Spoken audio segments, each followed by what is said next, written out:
মানুষের সহজাত কিছু আবেগ থাকে, যেমন হাসি, কান্না, ঘৃণা, ভালোবাসা, ঈর্ষা, বিরক্তবোধ ইত্যাদি।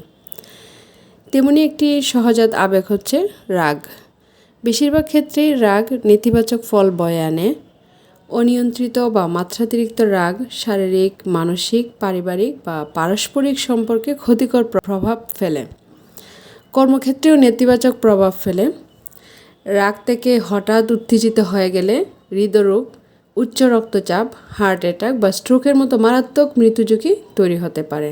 রাগ আবার ইতিবাচকও হতে পারে যদি তা সুন্দরভাবে, দৃঢ়তার সঙ্গে ও সম্মানজনকভাবে প্রকাশ করা যায়।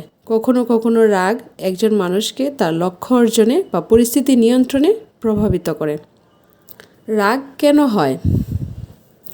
সহজাত আবেগ হলেও বিভিন্ন কারণে রাগ অনিয়ন্ত্রিত হয়ে পড়ে। অতীতের কোনো কষ্টদায়ক স্মৃতি বা ঘটনা রাগ বাড়িয়ে দিতে পারে। কোনো কোনো সমাজে পারিবারিক, সামাজিক মূল্যবোধ, রীতি, সংস্কৃতিতে রাগকে স্বাভাবিক আবেগ মনে করে।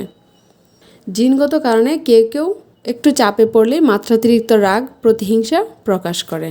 অনেক ধরনের ব্যক্তিত্বের ধরন, যেমন antisocial personality disorder, borderline personality disorder, anxious personality ডিসঅর্ডারে অকারণেই অতিরিক্ত রাগ হয়ে থাকে। কিছু কিছু মানসিক রোগের কারণে আমাদের রাগ অনিয়ন্ত্রিত ও মাত্রাতিরিক্ত হতে পারে, যেমন oppositional deviant disorder, conduct disorder, anxiety disorder, agitated depression, post traumatic stress disorder, সাইকোসিস ইত্যাদির কারণে হতে পারে।